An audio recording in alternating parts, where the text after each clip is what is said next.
Ya, selamat pagi saudara dimanapun Anda berada. Senang sekali saya Aisyah Iria dan juga rekan saya Fitri akan berbincang dan juga menemani Anda di Sapa Kalsel pagi hari ini. Dan tentunya di hari ini spesial sekali kami akan berbincang dengan beberapa pakar hukum lah begitu yang ada di Kalimantan Selatan dan juga ada perwakilan suara masyarakat ataupun juga suara mahasiswa. Dalam hal ini nanti akan disampaikan juga begitu terkait bagaimana tanggapan mereka mengenai vonis dari hukuman Verdi Sambo yang sudah sama-sama kita ketahui yaitu divonis mati oleh hakim di Pengadilan Negeri Jakarta Selatan. Dan untuk itu langsung saja mungkin kita akan menyapa narasumber kita di hari ini. Fitri, narasumber kita ada siapa saja? Baik, di samping saya ada Ibu Suci Utami SHMH dari dosen Fakultas Hukum Universitas Lambung Mangkurat. Di samping Ibu Suci juga ada Bapak Angga dari dosen Hukum Acara Pidana dari Universitas Lambung Mangkurat. Benar sekali, dan bukan cuman hanya dua narasumber itu tadi seperti yang saya juga sampaikan bahwa kita juga ada nanti perwakilan suara masyarakat begitu ya. Kita hadirkan di sini juga ada mahasiswa yaitu Hidayati ya. Apa kabar Bapak dan juga Ibu, mungkin boleh dipakai mic-nya? Alhamdulillah Baik, ya. kabar baik. Alhamdulillah kabarnya baik. Baik, Mungkin terima kita kasih. mulai saja begitu ya. Ini sebenarnya fresh sekali ketika kita melihat tadi bagaimana sidang dari putusan ataupun juga vonis yang sudah kita tunggu-tunggu babak akhir dari Verdi Sambo yang kita kenal begitu memiliki jabatan, kemudian juga memiliki titel Jenderal Bintang 2 begitu ya, yang akhirnya divonis mati oleh Majelis Hakim begitu. Mungkin saya mau ke Ibu Suci terlebih dahulu. Bagaimana pendapat Anda, Ibu? Baik, terima kasih kesempatannya. Saya harap suara saya terdengar. Saat ini saya memang sedang kurang fit. Tapi kalau dari saya pribadi, Sambo divonis ya hukuman mati oleh majelis hakim. Tapi seperti yang ketahui, meskipun tadi Mbaknya bilang itu adalah babak terakhir, tapi ini baru ronde 1. Jadi ini masih hanya di tingkat 1 pengadilan atau masih di pengadilan negeri. Sehingga masih mungkin ada upaya-upaya lagi untuk peringanannya apa seperti itu. Kalau dari saya pribadi tanggapannya adalah dalam kasus ini sejak pertengahan tahun 22 tadi hingga sekarang sangat penting sekali saya lihat dalam sistem peradilan pidana untuk kasus Sambo ini adalah terlaksananya open justice, asas hukum yang melaksanakan atau mengemukakan atau menggunakan transparansi dalam pelaksanaan proses peradilannya untuk dapat diakses oleh masyarakat, dan ini juga untuk melindungi hak-hak masyarakat dan juga untuk hak-hak publik yang berada di bawah kekuasaan hak hakiman itu atau peradilan itu sendiri. Jadi sangat penting. Di sini kita bisa lihat dulu dari kasus Sambo yang dari awal itu berlangsung ya dari babak 1 mungkin babak 2, 3 sampai ini babak terakhir di ronde 1 ini, bahwa terbongkar berbagai macam seperti kasus obstruction of justice. Nah, di sini sangat penting peran dari open justice ini, karena terdapat pengawasan inilah dalam pelaksanaan sistem peradilan pidana kita bisa melaksanakan atau dapat dilakukan optimalisasi dari fungsi-fungsi peradilan itu sendiri, sehingga ini akan mengembalikannya, atau saya bilang itu yang sebelumnya dianggap bahwa ini orang berkuasa yang sedang bersalah, apakah ada kekuasaannya berpengaruh ke sistem-sistem peradilan yang lain. Tapi di sini kita patut apresiasi dari jaksa dan juga majelis hakim berani ya untuk melakukan penjatuhan pidana maksimal yaitu hukuman mati kepada Sambo itu sendiri. Terima kasih. Karena kalau kita melihat sebelumnya tuntutan jaksa di bawah itu sebenarnya Benar gitu ya. sekali. Tapi ternyata majelis hakim lebih berani lagi begitu. Benar. Baik, kalau kita ke Pak Angga nih Pak, ini kan Baik. kacamata dari hukum acara. Betul. Bagaimana menilainya? Menurut kacamata hukum acara memang ya dalam pasal 1 angka 11 memang putusan itu adalah sebuah pernyataan yang dibacakan oleh hakim di depan persidangan baik putusan dalam persidangan yang terbuka, mohon maaf, dan tentu saja dalam hal pembacaannya tersebut, putusan tersebut bisa berupa putusan bebas, putusan pemidanaan maupun putusan sela. Yang mana memang dalam putusan pemidanaan, yaitu memang dalam hal ini terdakwa terbukti menurut hukum secara sah dan meyakinkan melakukan tindak pidana yang didakwakan kepadanya. Tetapi yang kedua adalah putusan sela, yaitu mohon maaf, putusan bebas. Putusan bebas di sini yaitu putusan yang apabila terdakwa terbukti menurut hukum secara sah dan meyakinkan, tidak terbukti ya secara sah dan meyakinkan melakukan tindak pidana yang didakwakan kepadanya. Dan ada lagi yang terakhir yaitu putusan sela. Nah, putusan sela itu dalam artian terdakwa terbukti melakukan suatu perbuatan, akan tetapi perbuatan tersebut bukanlah suatu tindak pidana. Nah, dalam hal ini memang menarik kita kaji melihat bahwa dalam putusan Sambo, dalam hal ini adalah putusan pemidanaan. Nah, putusan pemidanaan tentu saja berdasarkan pertimbangan hakim ya dalam persidangan. Menarik dikaji apabila memang dalam tuntutan jaksa, Ferdy Sambo dituntut tuntutan penjara seumur hidup. Tetapi kalau kita melihat lagi dalam konteks hukum acara, ada yang dikenal namanya vonis ultra petita. Nah, vonis ultra petita secara terminologi bahasa ya, dalam bahasa Latin, ultra artinya berlebihan atau melebihi, sedangkan petitum adalah apa yang diminta. Nah, dalam artian di sini hakim memutus melebihi apa yang dituntut oleh jaksa penuntut umum. Oke, berarti itu yang sudah dilakukan oleh hakim saat Betul ini sekali. gitu ya. Secara hukum acaranya begitu memang. Tetapi konteks ultra petita secara normatif dalam kitab undang hukum acara pidana tidak ada satu pasal pun yang melarang hakim untuk memutus melebihi apa yang dituntut oleh jaksa. Karena memang dalam konteks pemutusan hakim itu bebas. Dia bisa menuntut, dia bisa memutus di bawah tuntutan jaksa atau sesuai dengan tuntutan jaksa penuntut umum atau bahkan melebihi dari tuntutan jaksa. Oke, berarti itu juga yang disebut hakim memiliki hak prerogatif. Begitu ya. Dia memiliki kekuasaan penuh begitu ya, apa yang nantinya akan disampaikan. Sesuai dengan pertimbangan hukum dan nuraninya. Oke, baiklah. Dan Fitri, mungkin kita juga akan mendengarkan ya bagaimana pendapat ataupun juga suara dari masyarakat gitu ya. Saya mau ke Hida kali ini. Hida, bagaimana nih dengan vonis yang sudah kita dengarkan bersama, Sambo dihukum mati gitu ya. Apakah sesuai dengan ekspektasi kamu pada saat menonton sidang atau mengikuti sidang ini atau bagaimana? Oke, terima kasih Kak. Jadi kalau berdasarkan putusan tadi vonis mati, menurut saya pribadi itu sudah menjawab keresahan serta kegaduhan masyarakat yang mana menganggap kasus Sambo ini kan besar sekali, terus dilakukan oleh institusi Polri juga. Jadi sepertinya kalau dihukum seumur hidup, masyarakat menganggap hal tersebut kurang. Oke. Jadi sepertinya dari putusan hakim ini sudah sesuai dengan fakta-fakta peradilan, karena kan masyarakat ini tidak tahu nih, mungkin banyak mereka menonton TikTok segala macam, banyak informasi-informasi bahwasanya Sambo ini bersalah sangat-sangat bersalah. Maka masyarakat pun dari situ terbentuk nih asumsinya bahwa ini harus dihukum mati nih, dan maka dari itu vonis yang dijatuhkan oleh hakim tadi itu sudah menjawab keresahan masyarakat. Oke, menjawab keresahan masyarakat, dan menarik sekali kalau saya tadi mendengar Hida menyampaikan bahwa menonton di TikTok gitu ya. Memang sekarang zaman sudah semakin maju begitu ya, dan tadi juga kita menyaksikan sidang, walaupun kita ada di Kalimantan Selatan, kita memiliki keresahan yang sama. Walaupun kita tidak berada di ruang sidang begitu ya, namun kita melihat secara jauh. Dan ini juga yang membuat kita semakin melek terhadap hukum tentunya begitu ya. Kita mungkin akan ke Ibu Suci dan juga Pak Angga lagi begitu ya. Ini terkait tahapan selanjutnya mungkin yang dihadapi oleh Sambo. Saya juga tadi mengutip kalau Ibu Suci tadi menyampaikan bahwa ini adalah bukan babak akhir ya Bu ya? Babak apa tadi Bu menyebut? Oh, ronde 1. Babak terakhir ronde 1. Ronde 1. Apakah berarti ada potensi ronde-ronde selanjutnya begitu ya? Benar sekali. Bagaimana Ibu selanjutnya potensi Sambo untuk melawan lagi nih begitu? Mungkin ini sebenarnya lebih ke acara, nanti Bapak Angga menjelaskan lebih lanjut.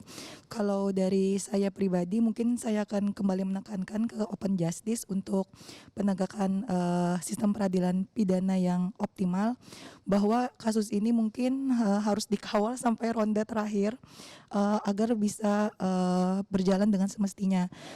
Kalau misalnya redup ya, karena kan tadi seperti yang saudari kita Hida mengatakan bahwa sedangkan putusan ini seolah-olah itu adalah untuk memuaskan atau seperti pembalasan dari kehendak pembalasan terhadap apa yang sudah Sambo perlakukan untuk memuaskan dari keinginan dari masyarakat. Tapi perlu diketahui bahwa dari open justice ini sendiri itu memiliki poin pentingnya adalah jangan sampai juga pelaksanaan open justice bisa berujung kepada victimisasi selanjutnya. Karena kan seperti yang tadi juga Mbaknya bilang bahwa sekarang sudah gampang diakses via media sosial segala macam, itu sangat berpotensi sekali bisa menyebabkan bias dan bisa terjadi cyber vigilante, atau kita bilang itu main hakim sendiri secara cyber. Mungkin ada penggiringan opini apa segala macam, sementara kita tidak ingin ke arah sana karena fungsi dari peradilan adalah keadilan itu sendiri. Jadi misalnya semua meskipun vonis ini berakhir yang paling maksimal, tapi juga kita harus perhatikan itu ada hak-hak dari si terdakwa itu sendiri. Jadi nanti mungkin seperti tadi di putusan hakim bacakan bahwa silahkan terdakwa melakukan upaya hukum lebih lanjut jika keputusan hakim kurang memuaskan. Jadi dia diberikan kesempatan untuk menjalankan atau mengeksekusi haknya itu sendiri. Jadi di sini sangat penting, apakah hanya di ronde 1 ini kita dimenangkan masyarakat atau memuaskan batin dari si keluarga korban, atau nanti setelah kita yang penting aku udah puas ronde 1, ternyata ronde 2, ronde selanjutnya tuh kendor gitu. Mungkin nanti udah jadi sebenarnya dari kasus ini sangat penting untuk open justice itu asasnya terus berjalan. Dan juga tadi yang kedua, jangan sampai ketika kasus ini apalagi vonis mati ya, jangan sampai nanti muncul tagline atau kata-kata yang justru bisa jadi main hakim sendiri juga. Apalagi kan ini karena merasa di awal merasa besar ya, pantasnya vonis mati loh, dan itu kan sebenarnya sudah hati-hati, jangan sampai seperti itu. Kita harus tetap mengumumkan keadilan itu sendiri. Terima kasih. Baik Bu, untuk menurut Bapak Ibu sekalian, menurut kacamata hukum, apakah terdakwa Ferdy Sambo ini akan mempunyai potensi akan mendapatkan grasi ataupun amnesti gitu dari pemerintah ataupun presiden gitu? Oh baik, sebelum kita membahas ke grasi maupun ke amnesti ya, kita bahas dulu apa yang disebut dengan upaya hukum. Nah, menurut Kitab Undang Hukum Acara Pidana, upaya hukum tersebut adalah hak terdakwa ataupun penjaksa penuntut umum untuk tidak menerima hasil dari putusan pengadilan dan melakukan perlawanan, baik itu perlawanan berupa banding, kasasi, ataupun peninjauan kembali, terkecuali untuk putusan bebas. Nah, secara umum memang upaya hukum tersebut disediakan oleh peraturan perundang-undangan guna memfasilitasi para pihak yang tidak puas dengan hasil putusan akhir atau putusan pengadilan tersebut. Nah, selain menyediakan hak bagi terdakwa maupun jaksa penuntut umum untuk memenuhi hak mereka, yaitu untuk melakukan upaya hukum, titik berat upaya hukum tersebut juga menyediakan titik beratnya tersebut adalah menyediakan jalan bagi para pihak. Selain itu juga mencegah hal-hal tindakan-tindakan yang berada di luar nalar hukum. Yang saya maksud tindakan-tindakan yang berada di luar nalar hukum adalah tindakan-tindakan destruktif yang lainnya. Seandainya salah satu pihak merasa tidak puas dengan putusan tersebut dan melakukan tindakan-tindakan destruktif seperti, mohon maaf, kita sering melihat ya di channel-channel mungkin berita online tentang bagaimana salah satu simpatisan pihak terdakwa ataupun keluarga korban yang tidak menerima hasil putusan atau merasa putusan tidak adil terus melakukan tindakan-tindakan anarkis. Nah, itu yang saya maksud dengan tindakan destruktif. Tentu hal itu dilarang.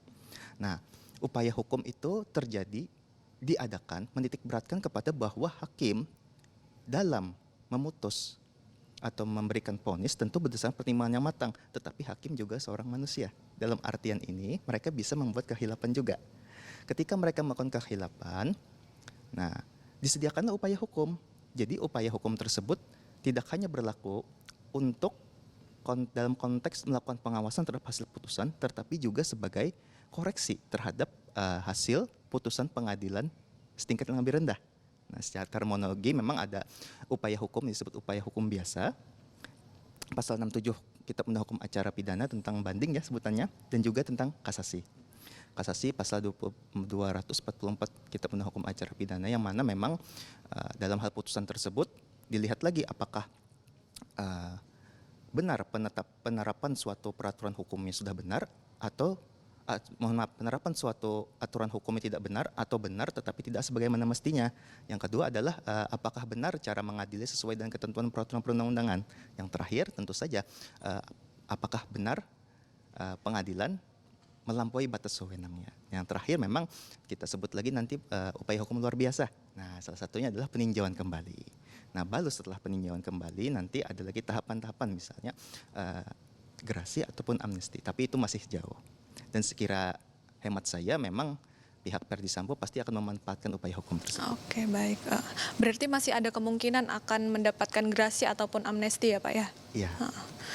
Terus Pak, untuk proses persidangan di sini apakah sudah sesuai dengan sistem peradilan pidana, ataupun apakah masih ada proses-proses yang terlewati ataupun belum sesuai dengan undang-undang seperti itu Pak? Pak Angga, mohon izin untuk ditahan dulu jawabannya. Ya, pertanyaannya memang sangat menarik begitu ya untuk dijawab, tapi nampaknya kita akan jeda terlebih dahulu karena sesaat lagi kami akan jawab pertanyaan yang tadi juga sudah disampaikan. Sesaat lagi tetaplah bersama dengan kami di Sapa Kalsel.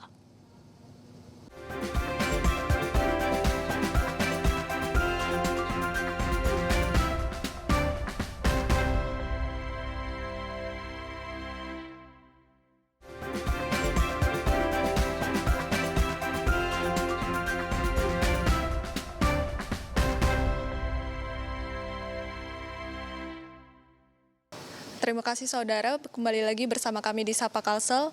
Menyambung pertanyaan kita yang tadi, apakah dalam persidangan terpidana Verdi Sambo ini sudah sesuai dengan sistem peradilan pidana, ataupun masih ada yang belum sesuai dengan undang-undang seperti itu Pak?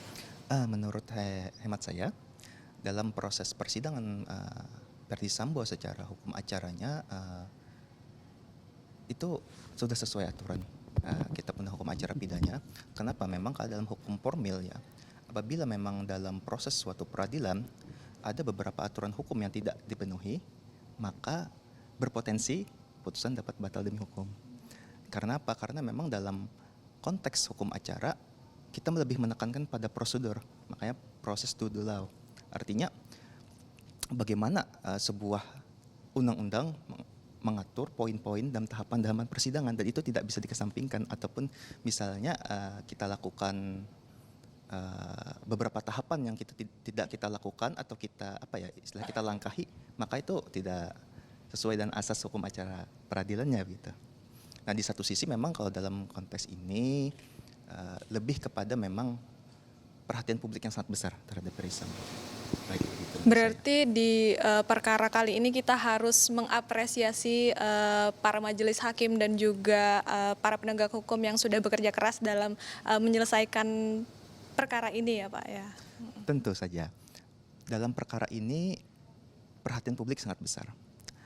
Animo masyarakat sangat menggebu-gebu ya terhadap majelis hakim. Di satu sisi ini juga sebagai kontrol publik terhadap putusan. Nah, apakah nanti putusan tersebut dapat mewakili rasa keadilan yang ada di masyarakat? Karena memang pada endingnya setiap pengadilan atau dalam putusan kan berending kepada 3 hal.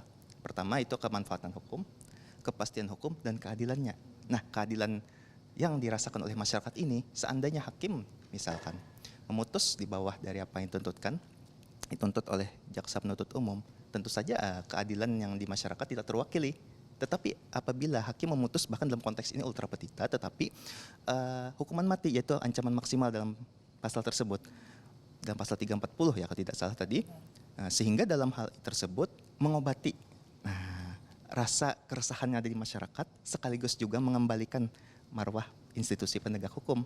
Karena masyarakat akan menilai bahwa majelis hakim telah bekerja dengan baik gitu dalam hal vonis Ferdy Sambo. Gitu. Oke, berarti ini juga salah satu momentum begitu ya, bagaimana masyarakat juga bisa kembali mempercayai bahwa ternyata hukum di Indonesia juga masih adil gitu Betul ya. sekali. Karena kan banyak sekali mungkin kita sudah merasa di trust issue gitu ya, bahwa Betul. kepercayaan kita terhadap pertama yang menjadi terdakwa ini adalah institusi Polri begitu ya, Betul. kemudian juga memiliki jabatan pula begitu ya, dan berada di lingkaran yang memang ini berkaitan langsung dengan kepolisian begitu ya, Betul. kepolisian, jaksa, kemudian ke pengadilan hakim juga di situ begitu ya. Mungkin saya mau ke Ibu Suci kali ini, Bu. Ini kan deliknya adalah pembunuhan berencana begitu ya, Bu ya.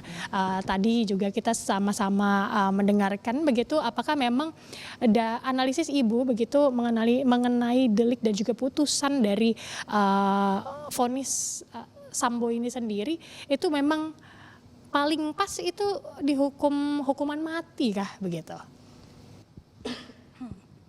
Baik ya, jadi memang kalau sebenarnya sih kita akan kembali sedikit ya kepada asal mula kenapa kasus atau pembunuhan itu terjadi. Kan asal mula atau motif dari pembunuhan itu adalah karena terjadi kekerasan tadi terhadap pasangan Sambo, sehingga direncanakan untuk dilakukanlah pembunuhan seperti itu. Nah, tadi juga dari hasil putusan juga bahwa tidak ada atau tidak terpenuhinya alasan pembenar atau alasan pemaaf dari kasus Sambo ini, sehingga sebenarnya terpenuhi semua unsur delik dari pembunuhan berencana itu sendiri, karena benar-benar mereka dalam keadaan sadar dan tenang dan merencanakan dari waktu si korban masih hidup. Dan yang kedua bahwa sudah terhapus ya, sebenarnya kan mereka itu mengupayakan bahwa membunuh atau merencanakan itu karena untuk membela harkat martabat atau pasangan dari si pasangan Sambo. Iya, sehingga dibunyikanlah ada pelecehan seksual itu Ya, gitu ya. benar, tapi perlu kita ingat ya, sebenarnya kalau memang upaya pembunuhan itu dilakukan dalam keadaan daya paksa itu ibaratnya saat kejadian kekerasan itu terjadi atau pemerkosaan terjadi dilakukan saat itu, maka itu memenuhi unsur daya paksa. Jadi mungkin akan nanti terpenuhi untuk dasar pemaafnya atau untuk membela diri segala macam, tapi ini kan tidak dilakukan, dan itu benar-benar pembunuhannya dilakukan dengan direncanakan amat rapi, sehingga tuh benar-benar sudah menghapus dari alasan pemaaf, pembenar apa segala macam itu, sehingga sebenarnya delik ini sudah terpenuhi dengan baik dan sebenarnya menurut saya ya sudah tepat dijatuhkan, apalagi dengan putusan maksimal itu hukuman mati. Salah satu pertimbangan juga karena kasus ini benar-benar menjadi perhatian publik dan juga membuat jadi kasus yang mempertanyakan apakah akan ada pressure atau campur tangan kekuasaan untuk ditegakkannya keadilan yang seadil-adilnya bagi masyarakat seperti itu. Karena kalau misalnya keadilan ini atau putusan itu tidak memenuhi asas keadilan itu sendiri, kemungkinan trust issue yang sudah dihadapi masyarakat itu akan semakin tinggi, dan itu mungkin akan mengarah ke cyber vigilante yang berikut. Jadi akan terjadi viktimisasi yang besar-besaran. Mungkin viktimisasi ini tidak hanya terjadi kepada masyarakat, tapi justru ke instansi negara. Mungkin yang saya jabatannya, mungkin saya polisi jujur, tapi malah dibully. Kamu pasti polisi yang tidak jujur, hanya karena langsung dikaitkan dengan identitas tadi. Jadi kita benar-benar sangat penting bahwa penegak hukum itu benar-benar melaksanakan tugasnya dengan baik melalui kasus ini. Jadi agar tidak terjadi viktimisasi atau pengorbanan para orang-orang yang sebenarnya berjalan jalan lurus dan benar. Iya, jadi Seperti mengeneralisasi itu. begitu ya, Benar karena kita sekali. melihat Sambo dengan seragamnya, sehingga siapapun yang memiliki seragam itu, jadi kita pandang sama gitu ya.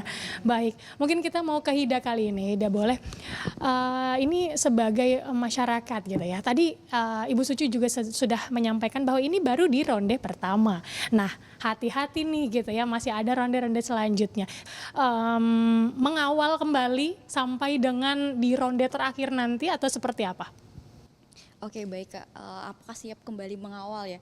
Kemungkinan karena dari awal ini kan tindakan masyarakat tuh sangat sangat mau ikut serta terhadap kasus ini, menurut saya pribadi bakal dikawal juga nih untuk kasus selanjutnya, karena masyarakat beranggapan bahwa putusan vonis mati ini kan merupakan putusan yang menjawab keresahan masyarakat. Otomatis ketika Sambo sendiri mengajukan upaya banding misalkan, maka masyarakat pun akan kembali mensupport keluarga korban nih, ya betul. Namun mungkin kita lihat aja nanti ya Kak, bagaimana nih ketika Sambo mengajukan banding, apakah bakal anggapannya di akses lagi lah oleh pengadilan, seperti apakah apa kemauan Sambo seperti itu. Dari Hida sendiri, apakah kepercayaan terhadap instansi kepolisian ataupun juga kepada sistem pengadilan Indonesia semakin tumbuh rasa kepercayaannya atau seperti apa nih? Oke, semakin tumbuh atau tidaknya, menurut Tidak ini kan sebagai pemantik nih untuk masyarakat kembali percaya terhadap instansi-instansi penegak hukum yang ada. Namun kan kenapa sebenarnya masyarakat itu tidak percaya, karena banyaknya kasus-kasus sebelumnya yang mungkin dianggap masyarakat, lembaga kehakiman sendiri tidak menjatuhkan hukuman yang setimpal kepada korbannya. Namun hal tersebut kan karena masyarakat itu hanya menilai dari segi publikasi yang diberitakan oleh media, namun mereka tidak menonton secara langsung nih fakta-fakta peradilan itu seperti apa, sehingga masyarakat tuh tidak percaya terhadap instansi-instansi baik instansi penegak hukum, kepolisian, kehakiman atau sebagainya, seperti itu. Ini kan Ibu Suci dan juga Pak Angga dosen juga gitu ya di Fakultas Hukum Universitas Lambung Mangkurat begitu. Untuk kasus ini sendiri apakah juga menjadi concern yang lebih dan juga disalurkan kepada mahasiswa atau seperti apa nih Bu? Baik, tentu saja dalam kasus Sambo ini ya memang concern kita sangat perhatian besar terhadap kasus ini. Baik dari segi hukumnya, tetapi juga dalam dunia pendidikan kita dapat menjadikan contoh bahwa dalam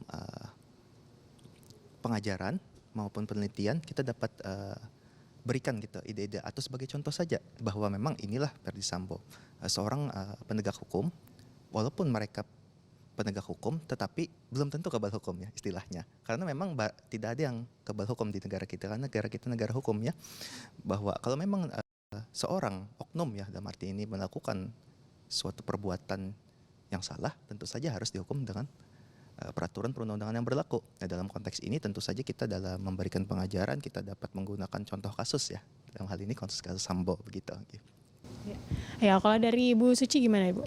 Jadi sebenarnya kasus Sambo ini ramai ya dibicarakan memang di forum perkuliahan, khususnya biasa itu kami terapkan itu contoh di kayak misalnya mata kuliah hukum pidana lanjut itu mengenai pemberatan dan peringan pidana tadi. Apakah kasus Sambo ini akan mendapat putusan yang memberatkannya atau diperingankan?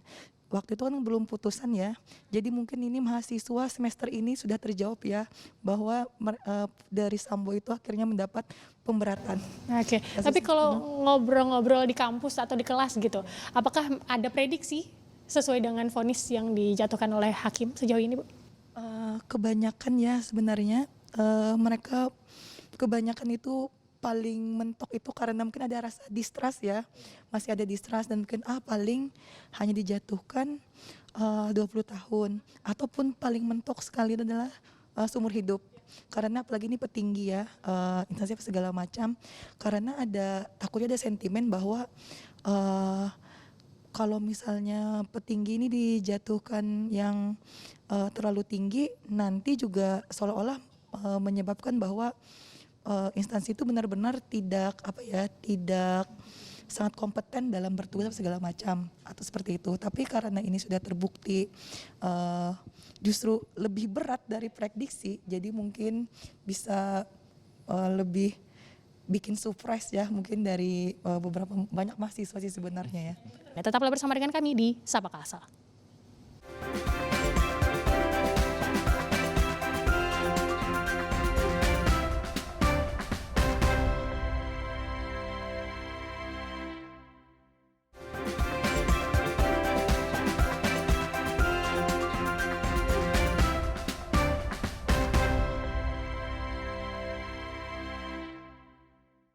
Terima kasih saudara, Anda masih bersama dengan kami di Sapa Kalsel dan kita masih membahas bagaimana putusan dari vonis sidang Verdi Sambo. Dan di segmen-segmen sebelumnya kita sudah berbincang bersama dengan narasumber, dan di segmen kali ini kita akan memberikan ruang begitu kepada mahasiswa yang ingin memberikan tanggapan ataupun juga bertanya langsung kepada narasumber kita. Dipersilakan. Kita kan semua tahu dengan adanya vonis mati yang dijatuhkan oleh Majelis Hakim terhadap Verdi Sambo tadi, itu dapat diharapkan untuk mengubah pandangan dan mengembalikan kepercayaan masyarakat terhadap sistem penegakan hukum di Indonesia.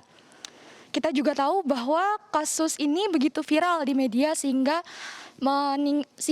antusiasme masyarakat itu begitu tinggi dalam mengawal kasus ini. Nah, pertanyaan saya Bapak Ibu, apakah jika seandainya kasus ini tidak viral, apakah kasus ini akan tetap berjalan dan berakhir dengan vonis yang diharapkan apabila tidak dikawal oleh masyarakat atau tidak mendapatkan antusiasme dari masyarakat itu sendiri? Sekian pertanyaan saya, terima kasih.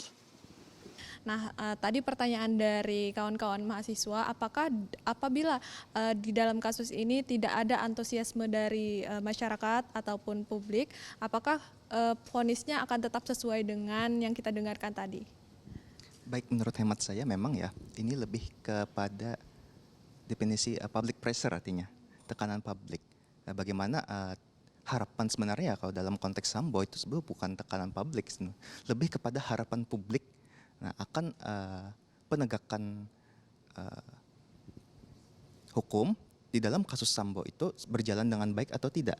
Nah, apakah nanti dalam konteks ini keadilan yang mana diperlukan oleh keluarga Sambo maupun yang keadilan yang ada di masyarakat terpenuhi atau tidak. Nah, tetapi memang dalam konteks ini seringkali kita lihat ya mungkin ya dalam beberapa putusan hakim kalau tidak disorot ataupun tidak mendapatkan attention publik yang besar, itu seringkali lebih kepada putusan pengadilannya lebih rendah gitu. Bukan sebenarnya ya bahwa dalam majelis hakim menjatuhkan sebuah putusan tentu tidak berdasarkan pertimbangan public pressure ya, tentu karena memang dalam hal ini majelis hakim independen, tidak dipengaruhi oleh internal maupun eksternal. Ketika mereka menjatuhkan putusan tentu dalam pertimbangan hukum dan juga nuraninya. Nah, makanya sebenarnya dalam public pressure ini lebih kepada attention yang berlebihan saja. Tetapi memang ya tidak bisa kita pungkiri di dalam beberapa kasus yang memang mendapatkan perhatian yang sangat besar. Tentu ada beberapa sentimen-sentimen yang mungkin dapat menambah ataupun bahkan membuat anasir-anasir yang tidak baik gitu loh terhadap penegakan hukumnya. Tetapi kalau hemat saya ini lebih kepada public pressure jadinya ya, atau lebih harapan publik saja yang lebih besar hope-nya gitu ya, bahasa Inggrisnya. Iya, jadi bukan hakim tidak berada di dalam under pressure lah begitu. Betul. Ya, tapi sebenarnya itu adalah harapan publik yang ternyata diamini bahkan oleh majelis hakim begitu ya. Baik, kita ke teman-teman yang lainnya lagi. Perkenalkan, nama saya Elisa Putri Wayuni. Sini saya ingin bertanya, bagaimana, ini kan pasti ada dampaknya untuk keluarga tersangka. Apakah ada perlindungan hukum untuk keluarga tersangka? Sekian, terima kasih. Ya, ada pertanyaan kedua dari kawan-kawan mahasiswa. Dalam perkara ini, apakah ada dampak untuk keluarga Verdi Sambo ya khususnya? Bagaimana menurut Bapak Ibu, apakah keluarga Verdi Sambo ini akan terkena dampak dari vonis ataupun perkara ini? Baik, memang kalau dalam konteks hukum kita ada namanya lembaga LPSK, kita lembaga penjamin saksi dan korban. Mereka tentu saja siapapun yang merasa sebagai saksi atau korban pun dapat minta perlindungan. Nah, tapi bagaimana dalam ini adalah keluarga dari terdakwa. Nah, terutama mungkin keluarga itu bisa dari anak-anak Verdi Sambo ataupun sepupu atau dalam beberapa tingkatan keluarga. Tetapi menurut saya dalam putusan ini memang tentu tidak bisa dipungkiri ya, karena tension yang sangat besar. Terus media massa yang begitu banyak meliput serta cepatnya teknologi informasi itu dapat menimbulkan beberapa aspek yang tidak baik. Contohnya aspek-aspek psikososialnya. Apakah nanti ini bisa berdampak terhadap psikologi pihak keluarga Sambo ataupun bisa saja bahkan karena gangguan-gangguan terhadap psikologi keluarga tersebut nanti berdampak kepada kehidupan mereka sehari-hari. Tentu saja dalam hal ini apakah nanti masyarakat juga dapat menghasilkan sanksi berupa sanksi sosial, misalkan oh itu keluarga Sambo, nggak usah kita dekatin, nah gitu kan nanti itu menghasilkan ketidakbaikan jadi. Ya baik, kalau dari Ibu Suci mungkin ada tanggapan lain Bu?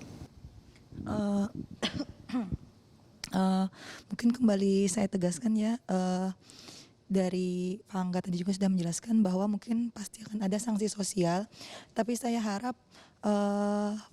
media atau juga misalnya masyarakat itu bisa memahami bahwa kita itu sudah melakukan penegakan keadilan yang seoptimal mungkin oleh majelis hakim. Diharapkan bahwa itu sebenarnya sudah dipenuhi atau dilakukan seperti ini pembalasan ya terhadap korban, sehingga sebenarnya yang di luar nalar segala macam pembalasan di luar itu sebenarnya tidak diharapkan sama sekali, karena kita tetap menjaga bahwa jangan sampai terjadi viktimisasi yang di luar kontrol, tidak hanya misalnya identitas sebagai instansi, ataupun juga ini juga berlaku kepada viktimisasi kepada keluarga sendiri. Itu sangat patut kita jaga, jangan sampai kita justru menjadi pelaku yang juga menyakiti, juga melakukan kejahatan kepada orang-orang yang sebenarnya tidak terlibat atau tidak bersalah. Jadi jangan sampai kita juga melakukan kekerasan terhadap orang yang tidak bersalah atau inosen itu sendiri. Terima kasih. Baik, karena mungkin ketika divonis bersalah itu pun begitu ya, yang dihukum itu adalah karena perbuatannya begitu ya, bukan karena orangnya sebenarnya begitu ya. Maka dari itu kita juga harus bijak. Benar sekali. Apalagi media sosial ya Bu ya, harus benar-benar melihat dengan jeli begitu ya, jangan asal komentar yang nanti akan blunder seperti itu ya. Baik, kita masih ada satu kesempatan lagi buat teman-teman yang mungkin memberikan tanggapannya ataupun juga bertanya langsung kepada narasumber. Saya ingin mempertanyakan, tadi sudah disebutkan bahwa terdakwa masih bisa melakukan banding. Kemudian saya ingin menanyakan kira-kira hal apa atau celah apa yang mungkin akan dijadikan terdakwa sebagai bahan untuk banding di pengadilan yang lebih tinggi nanti. Mengingat bahwa yang sudah disebutkan oleh hakim tadi tidak ada faktor yang meringankan. Kemudian pertanyaan yang kedua adalah tadi sudah disebutkan oleh hakim ada beberapa faktor pemberat kepada terdakwa. Saya ingin menanyakan apakah ada salah satu faktor utama yang mungkin yang jika dihilangkan akan memungkinkan terdakwa tidak akan mendapatkan hukuman mati atau bahkan akan mendapatkan hukuman yang lebih rendah dari seumur hidup. Baik, pertanyaan selanjutnya Bapak Ibu dan juga Saudari Hida, apakah di tingkatan selanjutnya ada celah untuk terdakwa Ferdi Sambo ini akan bisa melakukan upaya banding, dan juga di dalam alasan pemberatnya apabila ada salah satu alasan pemberat yang tidak dijadikan pertimbangan hakim, itu apakah Ferdi Sambo kemungkinan tidak akan mendapatkan hukuman mati? Silakan Ibu. Baik.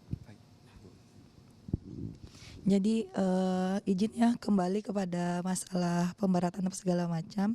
Mungkin nanti masalah upaya akan dilanjutkan oleh Bapak Angga, tapi terkait pemberatan pidananya itu sendiri sebenarnya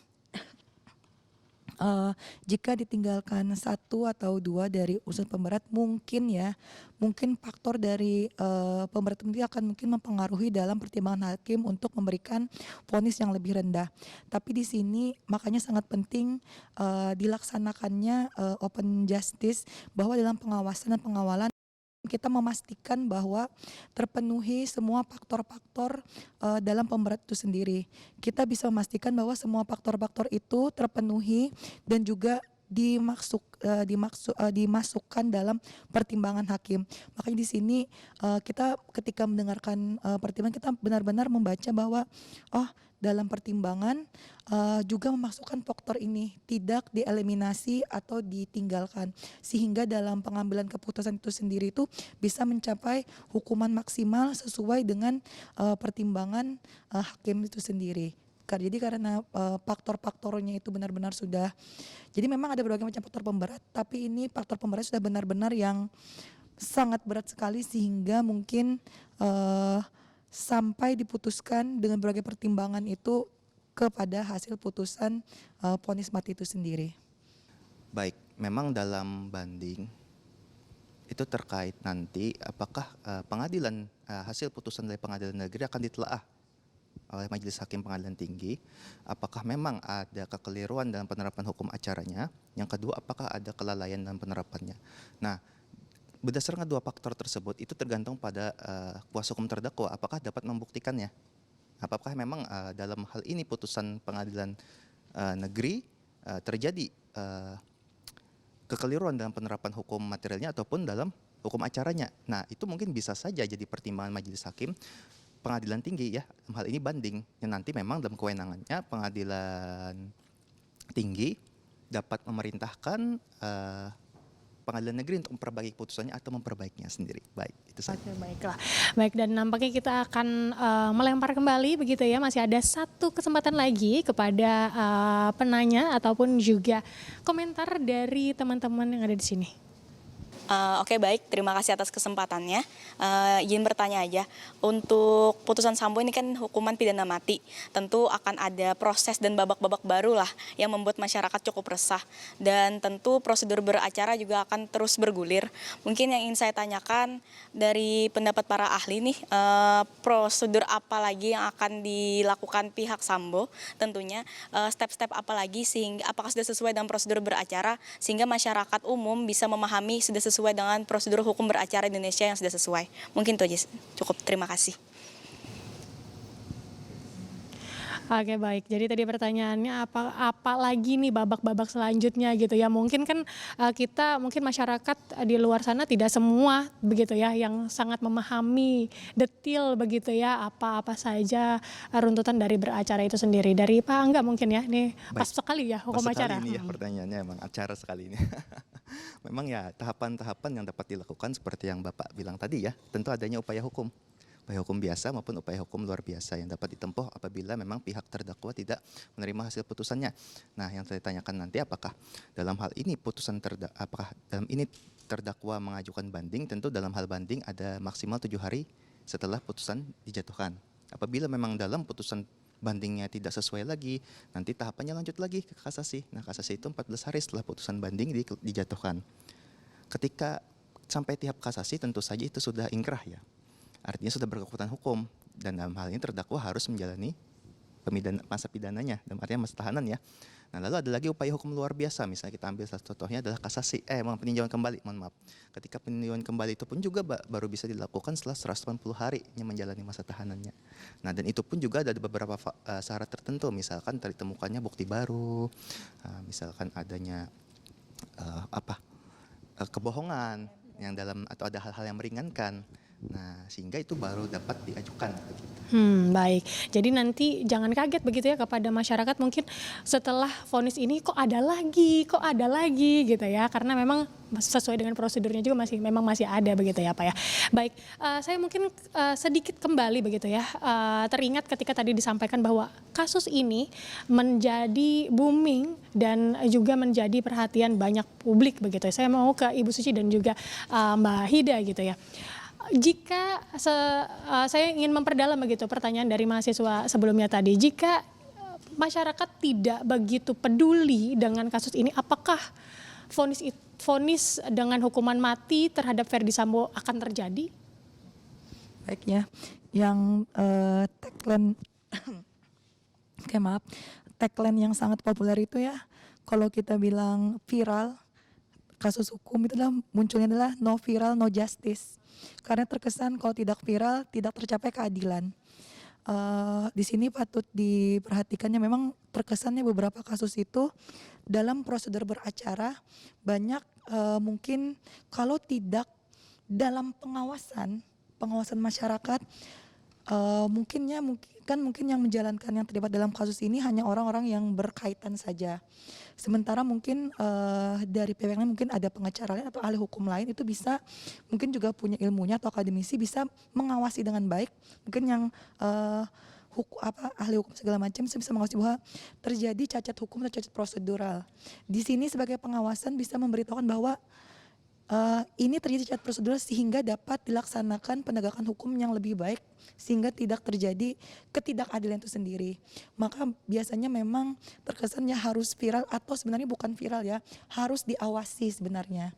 Sehingga diawasi ini meskipun mungkin tidak viral, tapi kalau memang diawasi oleh masyarakat yang benar-benar atau pemerhati yang benar-benar atau memang ada lembaga-lembaga yang mungkin pengawasan hakim itu sendiri melaksanakan pengawasan dengan optimal bahwa setiap prosedural kasus itu mulai dari yang level bawah mungkin dari level yang di level kepolisian laporan segala itu sudah dilaksanakan dengan sesuai prosedur, itu mungkin tidak perlu ya tagline-nya itu no viral no justice, karena dalam beberapa kasus sebenarnya juga banyak kasus juga sebenarnya dilaksanakan dengan SOP yang benar seperti itu, tapi mungkin terkesan jika ada pengaruh kuasa itu harus diviralkan dulu biar bisa diawasi kuasa ini, kalau kita bilang itu power up balance ya, atau keseimbangan kekuatan nih, biar semuanya itu terlaksana sesuai SOP atau netral. Seperti itu, jadi memastikan netralitas saja. Memastikan netralitasnya begitu ya. Kalau dari Hida sendiri gimana nih? Oke, baik, kayak tadi pertanyaannya terkait apakah ketika kasus ini tidak viral maka tidak akan dijatuhkan hukuman mati. Kalau dari sisi saya pribadi tentu tidak, karena melihat dari segi yang menangani saja kan ini merupakan penegak hukum kita yang sudah ahli. Bahkan ketika dinilai dari fakta-fakta persidangan serta alasan-alasan pemberat itu bisa saja tuh menimbulkan menimbulkan bahwa vonis mati itu akan ada. Terima kasih kami ucapkan kepada Ibu Suci Utami SHMH selaku dosen hukum pidana, kemudian juga Bapak Sofyan Angga Falani SHMH juga dosen hukum acara ya Bapak ya, dan juga Hidayati selaku mahasiswa di Fakultas Hukum Universitas Lambung Mangkurat. Baik, dan demikian tadi perbincangan kami mengenai ataupun juga pembahasan mengenai sidang vonis Verdi Sambo yang memang sudah diputus oleh hakim ataupun juga majelis hakim, yaitu hukuman mati. Dan akhir kata, saya Aisyah Iria dan juga rekan saya Fitri pamit undur diri dari hadapan Anda. Terima kasih atas perhatian Anda dan sampai jumpa.